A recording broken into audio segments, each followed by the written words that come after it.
جو سعودی عرب کے اس وقت حالات ہو چکے ہیں، سعودی عرب میں لوگوں کی زندگیاں تو خطرے میں ہیں۔ حوثیوں نے یہ تو اعلان کر رکھا ہے کہ کوئی بھی بندہ قریب مت جائے سعودی عرب کی فوجی چوکیوں کے، سعودی عرب کے فوجی اڈوں کے کسی بھی وقت، بلکہ کسی کیا وقت، ہر وقت ہی حوثیوں کی جانب سے وہاں پہ حملے کیے جاتے ہیں۔ لیکن جب کسی ملک کی یہ صورتحال ہو جائے کہ وہاں پہ زندگی کی کوئی ضمانت نہ ہو، تو آپ سمجھ سکتے ہیں کہ وہاں انویسٹمنٹ نہیں آتی، وہاں پہ ٹورزم ختم ہو جاتا ہے، جیسے پاکستان کے ساتھ کیا گیا۔ پاکستان جو کہ ایک خوبصورت ترین ملک ہے، جہاں پہ چوٹیاں ہیں، جہاں پہ اونچی چوٹیاں ہیں، خوبصورت پہاڑ ہیں، سمندر ہے، دریا ہے، دنیا کا بہترین نہری نظام ہے، میدانی علاقے ہیں، فصلیں ہیں، 4-5 موسم ہیں، برف باری ہوتی ہے، تو ہر ایک چیز جو کسی بھی سیاح کو آپ کہہ سکتے فیسینیٹ کرتی ہے، امپریس کرتی ہے، وہ پاکستان میں ہے۔ لیکن پاکستان کے اندر دہشت گردی کا بیج بویا گیا، اور لوگوں کے عالمی میڈیا پر اس طرح کی خبریں چلی کہ اگر آپ میڈیا کو دیکھیں اور آپ کسی بیرون ملک میں ہوں تو آپ کو لگتا ہے کہ پاکستان میں جائیں گے تو ہم زندہ نہیں بچیں گے۔ پاکستان کو افغانستان جیسا دکھایا جاتا ہے، لیکن پاکستان کتنا سیف ہے۔ تو اگر یہی صورتحال سعودی عرب کی رہی، اسی طرح سے حملے ہوتے رہے، اسی طرح سے سعودی عرب کے مختلف شہروں کو نشانہ بنایا جاتا رہا، تو پھر کوئی بھی دنیا کا جو سیاح ہے، کوئی بھی دنیا کا جو بھی بندہ ہے، وہ سعودی عرب کا رخ نہیں کرے گا۔ اب جی جو حملے کیے جا رہے ہیں، اس کا نقصان سب سے پہلے تو تیل پر ہے کہ تیل 70 بیرل فی ڈالر سے تجاوز کر چکا ہے، اور پاکستان جیسے ملک جہاں پہ تیل کی قیمتوں میں اگر اضافہ ہو، انڈیا جیسا ملک، تو اسی وقت لوگ بیچارے سڑکوں پہ آ جاتے ہیں، اور اگر تیل نہ ملے تو پھر زندگی کا پہیہ جو ہے وہ رک جاتا ہے۔ تو پاکستان کے لیے بہت ضروری ہے کہ سعودی عرب کے حالات بہتر ہوں۔ پھر پاکستان کے تقریباً پاکستانی 20 سے 25 لاکھ پاکستانی سعودی عرب اور UAE میں ہوتے ہیں، اور وہ لاکھوں ڈالرز ہر مہینے پاکستان بھیجتے ہیں۔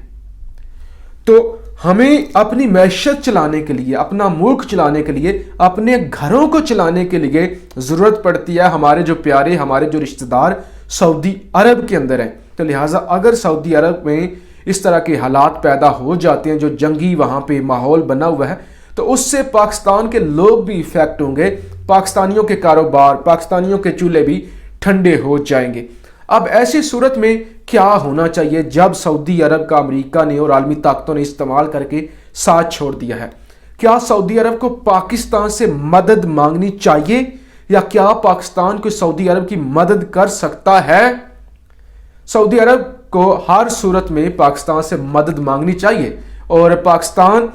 مدد کر سکتا ہے یا نہیں کر سکتا، یہ ایک الگ سے بحث ہے کہ پاکستان ہیلپ کر سکتا ہے یا نہیں کر سکتا، کیونکہ پاکستان اگر یمن کے خلاف کھڑا ہوتا ہے، حوثیوں کے خلاف کھڑا ہوتا ہے، تو اس کا مطلب یہ ہوگا کہ پاکستان ایران کے خلاف کھڑا ہوگا۔ لیکن صورتحال جو ابھی تک بن رہی ہے یہ بہت ہی خطرناک ہے۔ اس سارے مسئلے کو آل سعود خود ہی حل کر سکتی ہے، خود ہی معذرت کرے، معافی مانگے، اور امریکہ یہ سب کچھ اس لیے دیکھ رہا ہے خاموشی سے کہ پریشر بڑھے اور محمد بن سلمان جو ہے وہ پیچھے ہٹ جائے، اور اس کے بعد جو نئی قیادت آئے اس کے ساتھ ہم مل کر جو ہے وہ جنگیں شنگیں ختم کروا دیں، لیکن محمد بن سلمان کے تختے کو الٹا جائے، اس لیے بھی حالات خراب کیے جا رہے ہیں۔ اور سعودی عرب جو تیل کی قیمتوں میں اضافہ کر رہا ہے، سعودی عرب جو جان بوجھ کر سپلائی کم کر کے جو اضافہ کر رہے قیمتوں میں، تاکہ عالمی دباؤ بڑھے اور عالمی دنیا میدان میں آئے۔ سعودی عرب اس وقت یہ فائدہ اٹھانا چاہتا ہے کہ عالمی دنیا میدان میں آئے اور وہ یمن کے خلاف کھڑی ہو، سعودی عرب کے حق میں کھڑی ہو۔ وہ کہیں کہ اگر یہی سلسلہ رہا تو ہماری اکانومی ڈاؤن ہو جائے گی مہنگے تیل کی وجہ سے۔ تو ہر طرف سے جو ہے وہ جال بچھائے جا رہے ہیں، لیکن جو حوثی ہیں وہ ایک ہیں، ایک ملک ہے، ایک ملک کی چند لاکھوں کی آبادی ہے، اور پھر یہاں پہ 36-37 ملکوں کی فوج ہے جس سے ڈر چکا ہے سعودی عرب۔ تو یہ جناب مجموعی طور پہ صورتحال ہے۔ اپنی رائے کا اظہار ضرور کیجیے گا۔ پاکستان زندہ باد۔